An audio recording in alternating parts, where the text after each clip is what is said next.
Greater Noida में बसे एक छोटे से गांव सुनपुरा में सन 2016 से संचालित है संस्थानम अभय दानम, एक ऐसी संस्था जिसमें मूक प्राणी एवं असहाय पशु पक्षियों के पालन पोषण से लेकर चिकित्सा तक की उत्तम व्यवस्था की जाती है। संस्था में उपस्थित चिकित्सक एवं अन्य सदस्य दिल्ली एनसीआर एवं अनेक क्षेत्रों से 24 घंटे असहाय पशु पक्षियों का रेस्क्यू कर जीवन दान देने का नेक कार्य कर रहे हैं। संस्था में ज्ञान दानम गुरुकुल भी चलाया जा रहा है, जहां छोटे बच्चों को लौकिक शिक्षा के साथ जैन धर्म एवं जीवन उपयोगी संस्कार भी दिए जा रहे हैं। शिक्षा ही नहीं बल्कि बच्चों के रहने एवं खाने की भी निःशुल्क व्यवस्था की जाती है। इनके साथ ही संस्थान में औषधानम आयुर्वेदिक एवं प्राकृतिक चिकित्सा केंद्र में चिकित्सकों के परामर्श से लोगों का उपचार निःशुल्क किया जाता है। संस्था में हथकरघा एवं हस्तशिल्प प्रशिक्षण केंद्र भी संचालित है, जिसमें युवाओं को विभिन्न कलाओं का निःशुल्क प्रशिक्षण प्रदान किया जा रहा है। सन 2017 में इस परिसर में श्री दिगंबर जैन मंदिर की स्थापना भी की गई, जहां अरिहंतगिरी तमिलनाडु से लाई गई मूलनायक भगवान शांतिनाथ की मनोहारी प्रतिमा लगभग 500 वर्ष प्राचीन है। प्रतिमा इतनी निराली है कि हर कोई इन पर मोहित हो जाता है।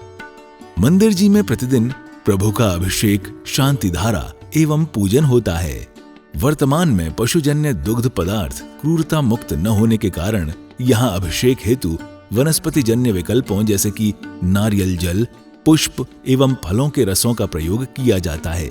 क्षेत्र पर हस्तलिखित पांडुलिपि संग्रहालय, जैन वीगन ऑर्गेनिक भोजनालय, गुरुकुल निर्माण का कार्य निरंतर चल रहा है। यदि आप भी ऐसे मनमोहक स्थान संस्थानम अभयदानम के किसी भी कार्य एवं क्षेत्र में सहयोग देना चाहते हैं तो संपर्क करें 9868356946 9329322040। आचार्य श्री उमा स्वामी विरचित तत्वार्थ सूत्र पाठशाला। मंगल आशीर्वाद परम पूज्य आचार्य श्री 108 श्रुत सागर जी महाराज, परम पूज्य आचार्य श्री 108 प्रमुख सागर जी महाराज। प्रेरणा स्रोत परम पूज्य मुनि श्री 108 प्रणम्य सागर जी महाराज एवं परम पूज्य पाठशाला प्रणेता मुनि श्री 108 हनुमान सागर जी महाराज। नमन करता स्वर्गीय श्री उमाशंकर जैन गाजियाबाद वाले।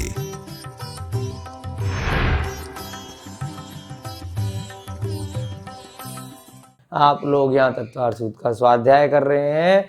हो सकता है कोई जीव यहाँ से मोक्ष जा रहा हो, है ना। 6 महीने में ये गणना आचार्यों ने बताई है, अरिहंत भगवान की वाणी से आई है।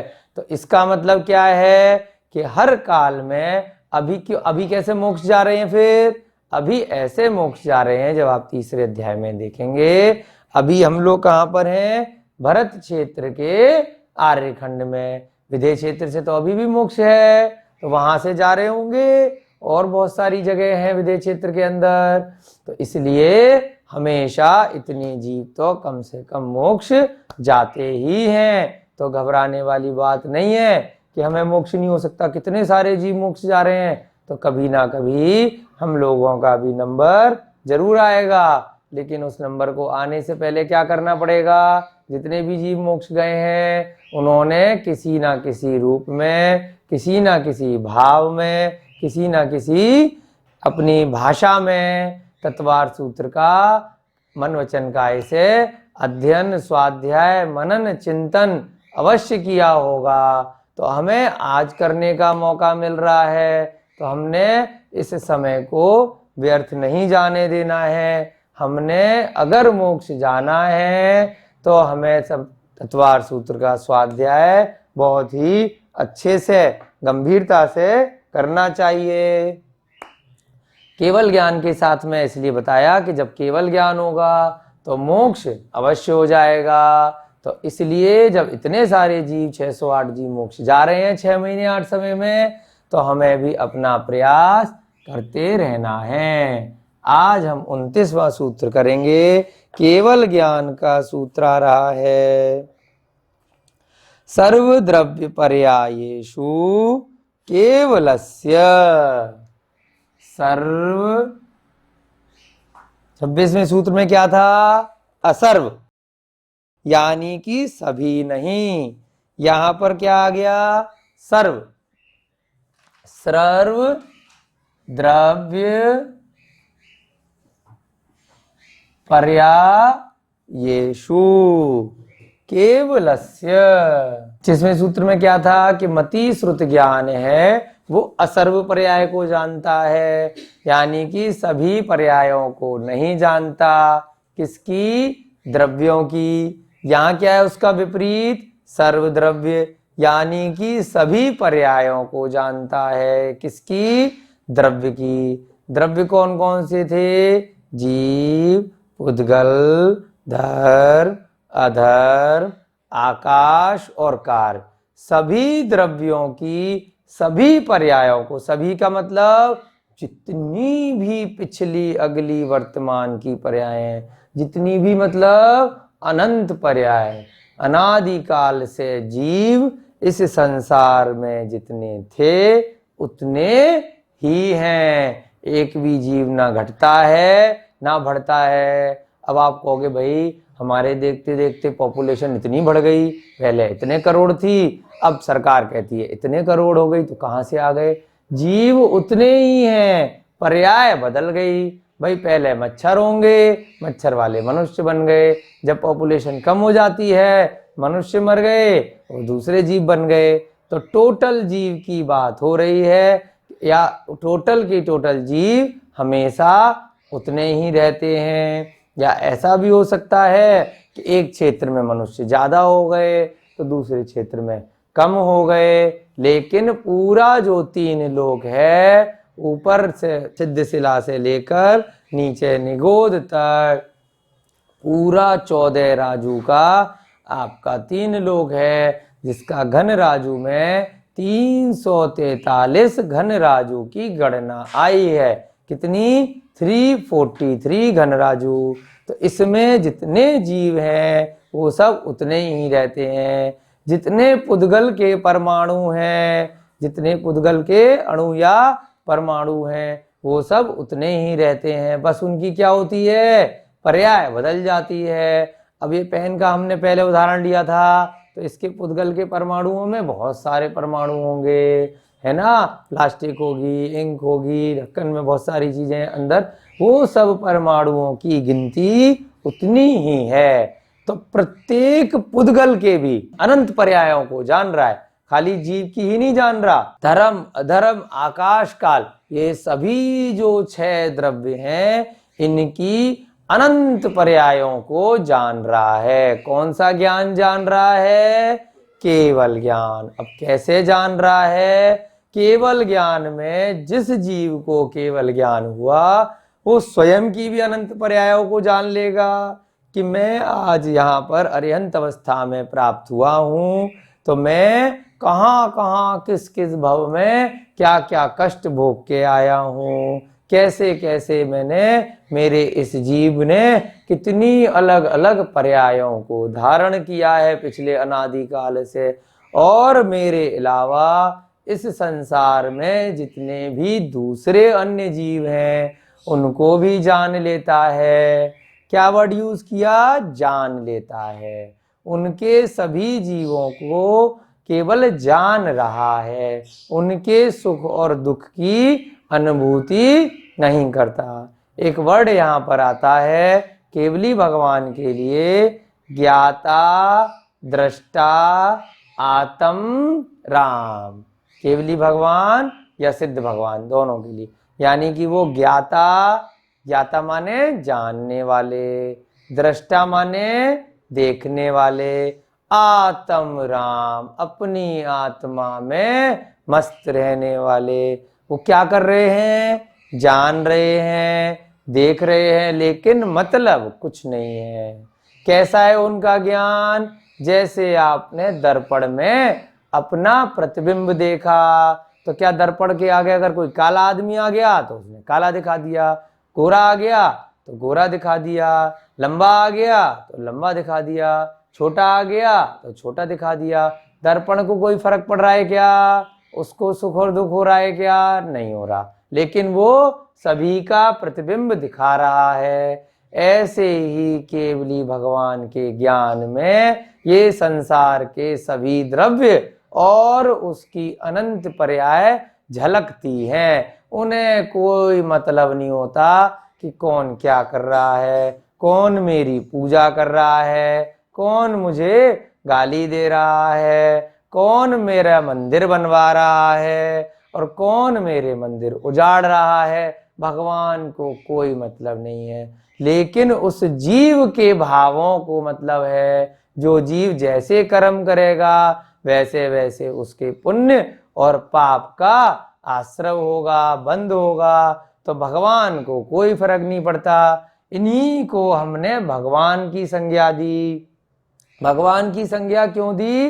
अब उनकी जो आत्मा थी, उस आत्मा से कर्मों का आवरण हट गया। जो ज्ञानावरणी कर्म था, केवल ज्ञानावरणी कर्म रूपी जो आवरण था वो हट गया, वो चादर हट गई। तो क्या निकल के आ गया? मात्र ज्ञान, शुद्ध आत्मा निकल के आ गई। जो आत्मा कर्मों से दबी हुई थी, अब वो आत्मा क्या बन गई? शुद्ध आत्मा। उसी को क्या बोला? परम आत्मा। अर्थात वो अब परमात्मा बन गए, वो अब भगवान बन गए। अभी क्या बने? केवली भगवान बने। केवली भगवान से कुछ समय बाद क्या होगा? उनके जो 4 अघातिया कर्म थे वह भी चले जाएंगे। तो उसके बाद वो सिद्ध भगवान बन जाएंगे, 8 कर्मों का नाश करके। केवली भगवान के 4 जो घातिया कर्म हैं उनका नाश होता है। सिद्ध भगवानों के बाकी बचे हुए 4 जो कर्म रह गए, जो अघातिया कर्म है, उनका भी नाश हो जाता है। तो केवल ज्ञान में क्या होता है? सभी द्रव्यों की सभी पर्यायों को जान लेता है। लिख लें अब इसको, अच्छे से समझ में आ गया। 5वां ज्ञान, जब हम इसको समझेंगे तभी इसकी अनुभूति करेंगे। समझ के ही अभी हम कैसे अनुभूति कर रहे हैं केवल ज्ञान की? बताइए। 5 प्रकार के ज्ञानों में से ये जो केवल ज्ञान हमने समझा, हमने कौन से ज्ञान से समझा? मति श्रुत ज्ञान से। अभी हमें तो केवल ज्ञान नहीं हुआ, लेकिन हमने कौन से ज्ञान से समझा है? हमने आचार्यों द्वारा बताए गए श्रुत ज्ञान से समझा है, जिनवाणी से समझा है। श्रुत ज्ञान में क्या बताया था? द्वादशांग, अंग बाह्य और अंग प्रविष्ट। तो हमने मति और श्रुत ज्ञान से केवल ज्ञान के बारे में समझा है। लेकिन एक दिन ऐसा अवश्य आएगा जब हमें साक्षात केवल ज्ञान, सीधे केवल ज्ञान से समझ में आएगा, डायरेक्ट समझ में आ जाएगा, प्रत्यक्ष रूप से समझ में आ जाएगा। अभी कैसे समझा है? परोक्ष रूप से समझा है। हमने एक सूत्र में पढ़ा था ना कि अवधि मन परे केवल ज्ञान प्रत्यक्ष ज्ञान है, मति श्रुत ज्ञान परोक्ष ज्ञान है। क्यों? हम इंद्रियों की सहायता से इसको समझ रहे हैं, इंद्रियों और मन की सहायता से। लेकिन जब केवल ज्ञान हो जाता है, उस जीव को साक्षात केवल ज्ञान से ही केवल ज्ञान समझ में आ जाता है। यहीं बैठे बैठे संसार में तीर्थंकर भगवान को सिद्ध सला का ज्ञान हो जाता है, स्वर्गों का ज्ञान हो जाता है, पूरे 3 लोक के जो नक्शा है उसका ज्ञान हो जाता है, त्रसनाली का ज्ञान हो जाता है, नरकों का ज्ञान हो जाता है, ऊर्ध्वलोक का ज्ञान हो जाता है। कैसे हो जाता है? बैठे तो मध्य लोक में अरिहंत भगवान जो तीर्थंकर भगवान है, उनको सभी द्रव्यों का, सभी पर्यायों का, इस लोकाकाश का और अलोकाकाश का केवल ज्ञान से एक ही समय में सारी पर्यायों को जान लेते हैं। लेकिन उनको इतने सारे जीवों के सुख से, दुख से, मरण से, जन्म से कोई प्रयोजन नहीं होता। वो अपनी आत्मा में मस्त रहते हैं और सभी जीवों का कल्याण हो, इस भावना से और लोगों को भी मोक्ष प्राप्त होता रहे। तो अपने समोसरण के माध्यम से वो हमें ज्ञान देते हैं, वो हमें बताते हैं कि ऐसे ऐसे संसार का चक्र है। उसके माध्यम से गणधर इत्यादि जो हैं वो ग्रंथों की रचना करते हैं। उसके बाद जो आचार्य महाराज, गुरु महाराज या पूर्वाचार्य हैं, वो शास्त्रों के माध्यम से, जिनागम से हमें हमारे तक उन ग्रंथों को पहुंचाते हैं। इतना समय इसलिए लिया है क्योंकि यहाँ पर पहुंचना है। सूत्र बहुत छोटा है लेकिन इतना डिटेल में इसलिए समझा रहे हैं कि आपके मन में पूरी इसकी संरचना बन जाए कि हम अभी कहाँ पर हैं और हमें पहुंचना कहाँ है। हम अभी मध्यलोक में हैं और हमें सिद्धिशिला पर पहुंचना है। आधा रास्ता हम पूरा कर आए हैं नरक का, आधा रास्ता और बाकी है, वो भी बहुत जल्द आप सभी का, हम सभी का पूरा हो जाएगा अगर हम ऐसे ही अच्छे से मन लगा के तत्वार्थ सूत्र को पढ़ते रहेंगे।